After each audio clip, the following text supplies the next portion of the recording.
Some people walk into your life like the tide, slow, inevitable, and impossible to ignore until they've already changed the shape of everything beneath your feet. My name is Elliot Voss, and I did not plan to fall for anyone in Santorini. I had planned very carefully to do absolutely nothing. No work emails, no alarm clocks, no carefully constructed professional persona. Just 7 days on a Greek island where the sunsets looked like somebody had set the sky on fire and decided, for once, it looked better that way. I'd booked the trip 6 months after the worst year of my professional life, after surviving a corporate merger that had eliminated two of my closest colleagues, after pulling 3 consecutive all-nighters to save a campaign that nearly tanked anyway, and after my last relationship ended with a quiet, devastating conversation over cooling takeout. You love your work more than you love anything real, Marcus had said, and the worst part wasn't that he was wrong, it was that I hadn't even cried. So, Santorini, alone, blue domes and white walls and wine I couldn't pronounce and absolutely zero emotional risk. I arrived on a Tuesday. By Thursday I had completely destroyed my plan. His name, I would learn later, was Cadden Mercer. But when I first saw him, he was just a pair of broad shoulders and a white linen shirt, sitting at the far end of an open-air bar that jutted out over the caldera like someone had dared gravity and won. The sun was doing that extraordinary thing it does in the Aegean at around 7 in the evening, painting everything gold and rose and the particular shade of amber that makes ordinary men look like mythology. He was not an ordinary man. He had dark hair that curled slightly at the temples where the sea breeze caught it, a jaw that looked like it had been designed with intention, and he was laughing at something the bartender had said, head thrown back, completely unself-conscious in a way that made something shift quietly in my chest. I sat 2 stools away, ordered a local white wine I couldn't pronounce, stared resolutely at the horizon. "You're doing the thing," he said. I turned. He was looking at me now, a slight smile on his lips, eyes the color of deep water, that gray-green that changes with the light. "Sorry. The thing where you stare at the view so intensely it stops being a view and becomes a problem you're trying to solve." He tilted his wine glass toward the horizon. "You've got your work face on, I recognize it. I wore mine for the first 2 days." I blinked. That's a very specific observation about a stranger. "I'm a very specific kind of person," he extended a hand, Cadden. "Elliot." We shook hands. His grip was warm and unhurried, and he held it just a breath longer than necessary, not enough to be forward, enough to be noticed. "So, Elliot," he said, leaning one elbow on the bar in a way that was somehow both casual and entirely deliberate, "what are you running from?" "Who says I'm running?" He raised an eyebrow, just one. It was unfairly effective. "Nobody comes to Santorini alone in October unless they're running from something or running toward themselves. The second kind brings a journal. You don't have a journal." I laughed before I could stop myself. "You're very observant." "It's a professional hazard." He didn't say what his profession was. I didn't ask. That was, I would realize later, one of the quiet agreements we made that evening, to exist outside of who we were when we were anywhere else. It happened gradually, the way the best things always do. We had dinner that night at a small taverna down a set of steps so steep they felt like a secret. We talked for 3 hours and I couldn't have told you afterward what we talked about, only that conversation with him felt like breathing. Easy, necessary, a relief I hadn't known I needed. The next morning I ran into him at a bakery and we shared a table and laukumades drizzled with honey and sesame, and he laughed at my completely failed attempt to speak Greek to the owner, and then he tried himself and did only marginally better, and somehow that was the funniest thing either of us had experienced in months. By Saturday we were walking the Caldera path together at sunrise, shoulders occasionally bumping, neither of us moving away. The path was narrow. It was a reasonable excuse and we both knew it wasn't the reason. "Do you do this often?" I asked. "Adopt solo travelers?"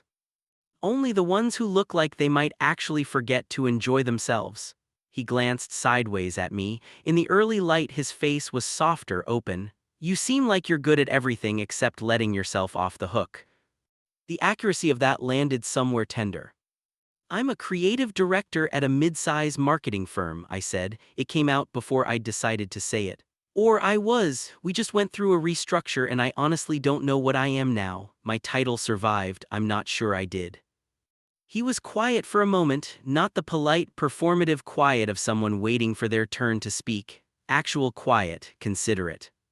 Identity and vocation get tangled up, he said finally. Especially in leadership, you start to think the role is the self, that if the role changes, you've lost something essential. Spoken like someone who's been there. Spoken like someone who is, in some ways, still there. He said it lightly, but something in it was real. I wanted to ask, I didn't. We had this agreement, remember? Know who we are back home. Just this island, this light, this strange and golden space between one life and whatever came next. It was our last full evening, we both knew it without saying it. We had found a small stretch of dark volcanic beach accessible by a set of narrow stone steps that most tourists missed. The water was the color of ink, and the air smelled of salt and wild thyme and the faint sweetness of someone's dinner drifting down from the cliffs above. We sat close enough that his knee pressed against mine, and neither of us moved. I don't usually do this, I said quietly. Meet people on vacation. Feel like this about someone I've known for 4 days. The words sat between us in the warm dark, I could feel my own heartbeat. Cadden turned to look at me. Up close in the last of the light, his eyes were extraordinary, layered, careful, open in a way that felt like a gift being offered. Neither do I, he said. And then he kissed me. It wasn't rushed, it wasn't desperate. It was the kind of kiss that understands it is also a question, gentle, searching, giving the other person every opportunity to say no.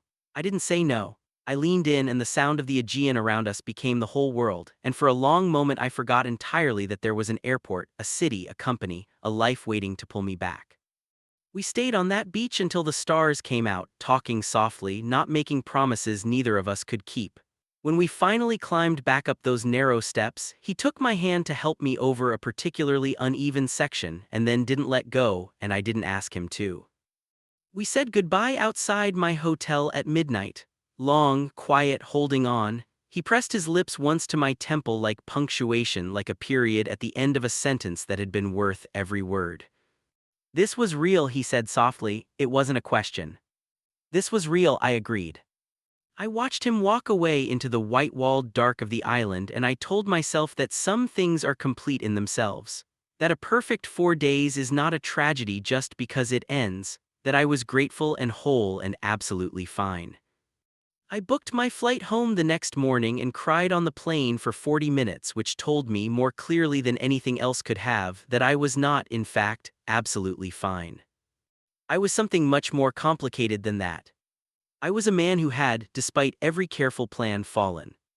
They say time heals everything. What they don't mention is that it does so slowly and with very little respect for your emotional schedule. 6 weeks after Santorini, I was mostly functional again. I had returned to my life in Chicago with the particular energy of someone who has decided to be fine through sheer willpower. I exercised, I meal prepped, I threw myself back into work with the focus of a man who has recently remembered that caring about things is dangerous and professional excellence is the only safe investment. My best friend and colleague Priya Anand saw straight through it immediately. You came back glowing and now you look like someone canceled your favorite show, she said, dropping into the chair across from my desk with her usual complete disregard for personal space or professional boundaries, which was one of the things I loved most about her. Greece did something to you. Greece gave me perspective, I said without looking up from my screen. Greece gave you feelings and feelings gave you that face. She pointed at my face. That is not a perspective face, Elliot, that is a someone kissed you under Mediterranean stars face. I did look up then, that is an absurdly specific face to have named. I know your faces, I've known your faces for 7 years, she leaned forward, tell me. So I told her, not everything, I kept the beach, the stars, the midnight goodbye close to my chest where they felt safer but enough. A man named Cadden, 4 days. The feeling of rightness that I hadn't experienced since before I'd learned to be so relentlessly careful about everything. Priya listened with the focused attention she gave to everything important. When I finished, she was quiet for a moment. Did you get his number? We agreed, no real life. Elliot. It was what it was, a beautiful thing that was complete in itself. That is the saddest thing I have ever heard you say, and you once described a client rejection as a recalibration opportunity. I turned back to my screen. I'm fine, Priya. She left, but not before giving me a look that communicated with remarkable efficiency that she did not believe me even slightly. The announcement came on a Thursday morning, 3 weeks after my conversation with Priya. Company-wide email, subject line, exciting news leadership update at Voss and Albright Creative. I almost didn't read it immediately. I had 3 campaigns running simultaneously and a presentation due at noon. But the subject line snagged something in me. Voss and Albright had been without a permanent CEO for 8 months since the merger, running on an interim arrangement that everyone found exhausting, and so I clicked. We are thrilled to announce that Cadden Mercer will be joining Voss and Albright Creative as our new Chief Executive Officer, effective Monday, November 4th. Mr. Mercer brings extensive experience in creative industries leadership, having most recently served as Managing Director of Archer Group International in London. I read it 3 times. Then I read it a 4th time, in case the letters had rearranged themselves into something less impossible. They had not. Cadden Mercer. My Cadden, beach Cadden, white linen shirt at the edge of the world Cadden. The man who had kissed me on a volcanic beach under Greek stars and pressed his lips to my temple and said this was real in a voice that I had replayed approximately 10,000 times in 6 weeks. That Cadden was going to be my CEO in 4 days. I sat very still for approximately 30 seconds. Then I picked up my phone and called Priya. Have you read the email? I asked. Just now, Elliot. His name is Cadden Mercer. There was a pause of exactly 2 seconds. Oh, said Priya, then, oh no. Yeah. Another pause. How sure are you? Priya, there are not that many Cadden Mercers in the world. Okay, she said, and her voice shifted into the calm, practical register she used during genuine crises, which I appreciated enormously. Okay, here is what we are going to do. You are going to finish your presentation, you are going to deliver it excellently at noon, and then we are going to figure out how to handle Monday. And if he recognizes me, then you handle it with grace and professionalism. And if he doesn't recognize me, a brief pause. That would honestly be worse, but we'll cross that bridge when we come to it. I hung up and stared at the company announcement still open on my screen. There was a photo, of course there was a photo. He looked exactly the same. Dark hair, deliberate jaw, those gray-green eyes that I had last seen reflecting starlight. He was wearing a suit in the photo, charcoal gray, impeccably fitted and smiling the way he had smiled at the bartender that first evening, head slightly tilted, entirely at ease. Mr. Mercer's vision for the company centers on human-centered creative leadership and authentic storytelling, the announcement read. Authentic storytelling? The man had kissed me on a beach and turned up as my CEO and was being quoted about authentic storytelling. I pressed my palms flat on my desk and breathed slowly. Fine, this was fine. It was a large company. Creative directors and CEOs operated in entirely different spheres. I would be professional, composed. I would treat this as the clean boundary that it clearly needed to become. 4 days, I would be ready by Monday. I was not ready by Monday. He walked into the all-company meeting at 9 a.m. with the particular ease of someone who has inhabited authority long enough to wear it naturally, not as armor but as a second skin. He shook hands with the department heads in the front row. He made a small, warm joke that made the room relax almost immediately. I was sitting in the third row between Priya and our senior copywriter Dev, and I was engaged in the most intense act of stillness I had ever performed. Spine straight, expression neutral, hands loosely folded, the absolute picture of a composed professional who had definitely not kissed this man on a Greek beach 6 weeks ago. Cadden moved to the front of the room, glanced around, made brief and genuine eye contact with various people throughout, the kind of practiced presence that communicates "I see you" specifically to an entire room at once, and then his gaze reached the third row. It stopped. Not obviously, not dramatically. A fraction of a second that most people in the room would not have registered. His expression didn't change. He moved on smoothly to the next section of the room and continued talking about his vision and his gratitude and his excitement for the work ahead. But in that fraction of a second, something had passed between us like a current. He knew. Beside me, Priya's shoulder pressed very slightly against mine, her version of I saw that. I stared at a fixed point slightly above Cadden's left ear and listened to the sound of my own heartbeat for the next 45 minutes. The meeting ended. People filtered out, gathering in small clusters, the particular social configuration of a company trying to calibrate itself around new leadership energy. I was making for the door with purpose and efficiency when his voice came from directly behind me. Elliot. One word, my name, in that voice. I had not heard that voice in 6 weeks, and my entire nervous system reacted to it like a tuning fork struck against something resonant. I turned.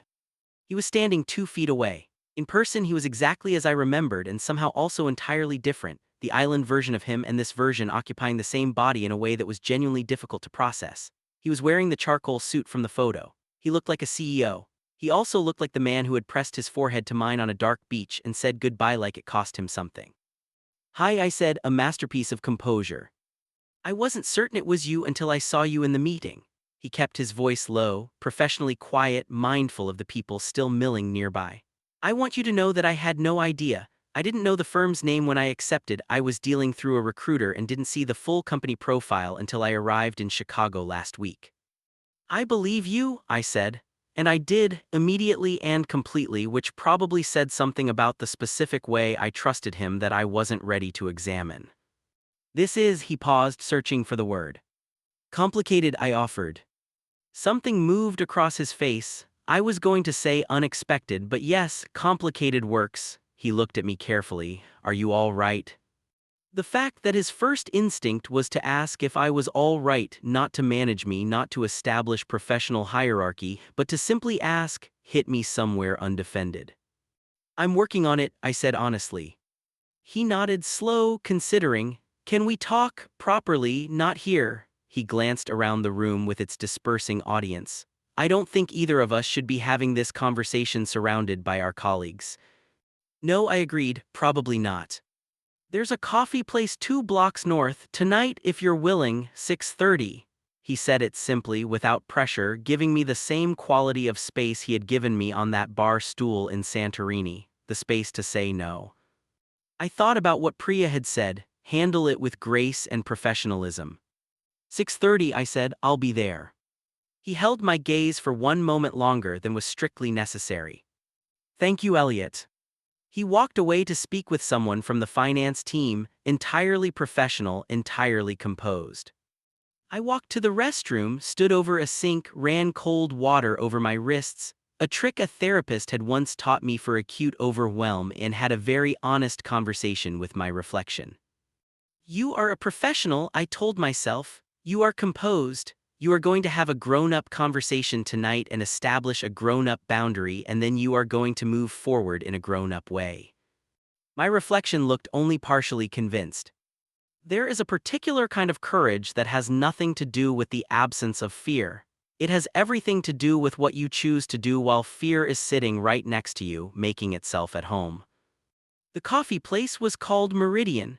It had exposed brick and Edison bulbs and the good quality noise of a space designed for real conversation, not so quiet that every word felt exposed, not so loud that nothing could land properly. I arrived at 6:28 and chose a table in the back corner. Haddon arrived at 6:31.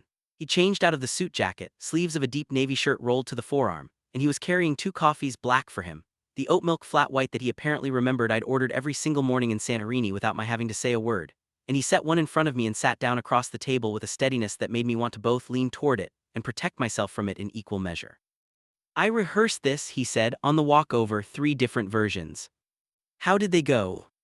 The first was too formal, the second was possibly too honest, the third was somewhere between both and still didn't feel right. What happened to the 4th option? He looked at me across the table. I scrapped the script and decided to just tell you the truth. I wrapped my hands around the coffee cup. All right. Santorini wasn't a fling for me, he said, quiet, direct, no performance in it. I know that's what we agreed, no real life, no follow-through, no expectations. I signed that agreement and I meant it at the time. He paused. And then I got on a plane to London and spent 6 weeks trying to file it under a beautiful thing that was complete in itself and couldn't make it stick. Something in my chest tightened with a recognition so sharp it was almost physical. Caden. I'm not saying this to make things complicated. I understand what the situation is. I'm your CEO now. That's real and it's serious and neither of us signed up for it. He stopped, looked at his coffee, then back at me. I don't want to walk past you in a hallway every day and pretend that 4 days on a Greek island was a thing that happened to 2 other people. The quiet in the room felt different from the quiet in the rest of the coffee shop. Warmer, more loaded. It wasn't, I said softly, it wasn't 2 other people. His exhale was quiet but real. I know this is complicated, I continued. I've been spinning through every version of this since Thursday morning when I read that email. The professional complications are real, the optics are real, I'm not naive about any of that. I looked at him steadily. But I also know that I cried on the flight home, and I don't cry. I basically didn't cry when my last relationship ended, So, he said, something in his expression had shifted, softer, more open, recognizable to me in a way that felt like muscle memory, like something I already knew by heart without knowing how I'd learned it.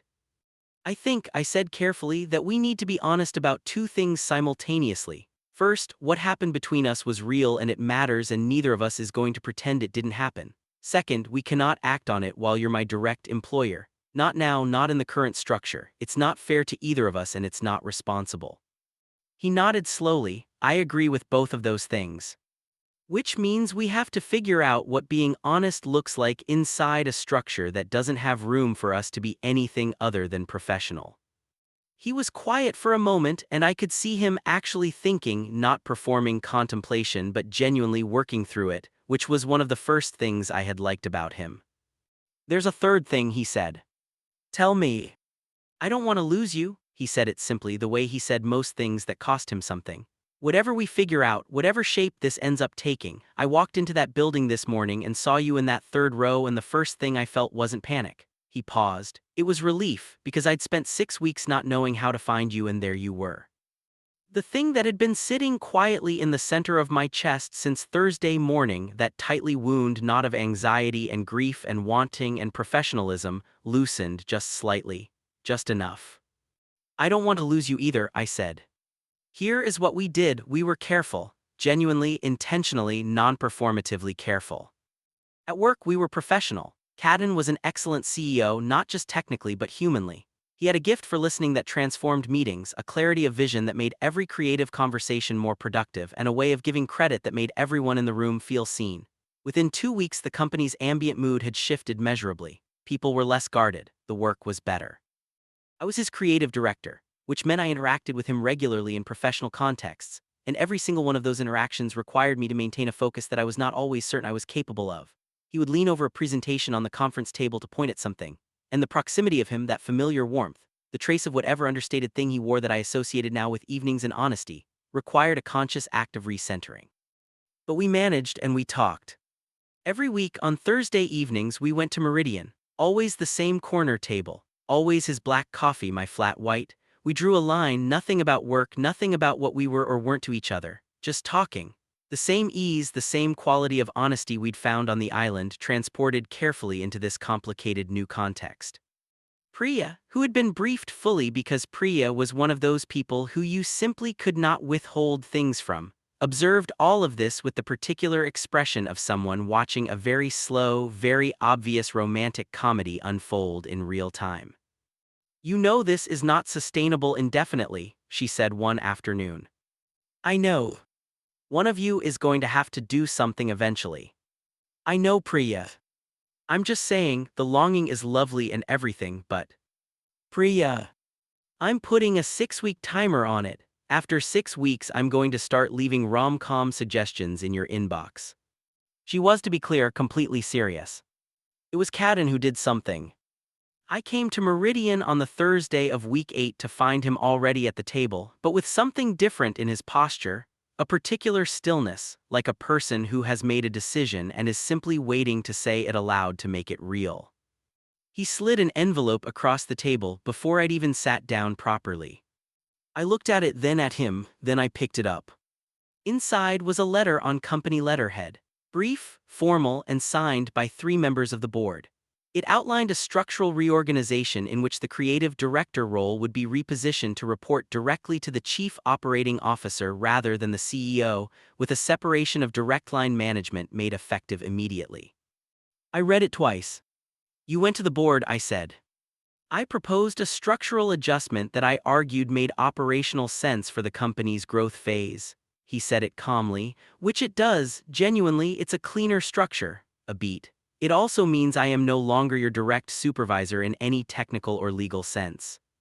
I set the letter down on the table very carefully. Cadden, you reorganized the company. A small part of it. You reorganized a part of the company. The board agreed it was sound. He looked at me with those gray-green eyes and all the steadiness that had been characteristic of him from the first evening on that bar stool. I want to be honest with you, Elliot. I didn't do it as a tactic or a manipulation. I did it because the situation we were in was asking both of us to be smaller than we are. And I've spent a long time making decisions that made professional sense at the expense of things that actually mattered. He paused. I didn't want to do that again. The room was warm, the Edison lights were doing something soft to everything. My coffee was getting cold and I couldn't have cared less. You could have talked to me first, I said, not an accusation, just honest. You're right, I should have. No hedging, no defensiveness, just acknowledgement, clean and immediate. I was afraid if I asked you'd tell me not to because you're careful in the ways that used to keep you from enjoying a Greek sunset until a stranger pointed out you had your work face on. I felt something between a laugh and a breath move through me. I do still have a work face, I said. I know, I find it extremely endearing. The knot in my chest, the one that had been there since Thursday 8 weeks ago. And honestly, if I was being truthful, since long before that, released, fully, quietly, like something that had been holding its breath finally allowed to let go. I was going to tell you something tonight, I said. Before this, I'd worked up to it. Tell me. That I think some things that start as a vacation story turn out to be the beginning of the real story. And that I'd been trying to file you under beautiful and complete and failing consistently since the moment I got on that plane. I looked at him across the table, and whatever careful thing I'd been maintaining in my expression, I let it rest. I don't want to file you anywhere, Cadden. I want to actually know you, all of you, the back-home version, the CEO version. The man who drinks black coffee and asks the right questions and kissed me on a beach like he had all the time in the world. Something in his face broke open, gently, in the way that faces do when they're allowed to. He reached across the table and covered my hand with his. Hi, he said softly, the same thing I'd said in the hallway on his first Monday, but different now, warmer, fuller. Hi, I said. We didn't rush anything. That was one of the things I valued most, that Cadden moved through things at the pace they required, neither pushing nor retreating, always present. We had dinner the following weekend, then the weekend after. We walked along the lakefront in the November cold, breath visible in the air, talking about everything we hadn't been allowed to talk about for 8 weeks. He told me about his family, a mother in Dublin who called every Sunday, a younger sister who was an architect, a father he had made a complicated peace with. He told me about leaving London, which he'd loved, and why, something about needing to stop moving toward the next impressive thing and start moving toward something that felt true. I told him about Marcus. About the all-nighters and the merger and the slow, grinding exhaustion of years spent being excellent at things while quietly starving for something I hadn't let myself name. You name it now, he said one evening. We were on my couch, the city lights doing their thing through the large windows, some jazz playing low in the background. His arm was around my shoulders and I had, at some point, stopped being surprised by how naturally I fit against him. I'm practicing, I said, it doesn't come easily. I know, he pressed a kiss to my temple, the same gesture he had used in Santorini, that quiet punctuation. You don't have to be fast at it. And that was the thing, really, that was what all of it added up to. Cadden Mercer did not require me to be fast or frictionless or already healed. He was a person who understood that real things take time and that patience isn't the same as waiting, it's an active, attentive thing, a choice made repeatedly and willingly. I was learning, slowly and imperfectly, to receive that. In April we went back to Santorini. Not to recapture anything, neither of us was sentimental enough for that kind of revisit, but because the island had been where something started, and we both agreed it deserved to know how the story was going. We went back to the bar at the edge of the caldera, ordered wine I still couldn't pronounce, watched the sun do its extraordinary thing. Work phase, he asked. I turned to look at him. He was wearing linen again, cream-colored this time, and the light was doing what light does in the Aegean in the evening, and he was looking at me with the particular quality of attention that had undone me the first time and had not become less powerful in the months since. "No work face," I said. He smiled, slow-full, reaching his eyes entirely. "Good," he said, and he reached over and took my hand and we watched the sun go down together and I did not once feel the need to solve it. Some things do not need to be solved. Some things only need to be witnessed, held gently, stayed with, allowed to be exactly what they are. Cadden knew this. He'd been teaching me patiently and without fanfare since October. I was a good student in the end. I was, for the first time in a very long time, simply and completely happy.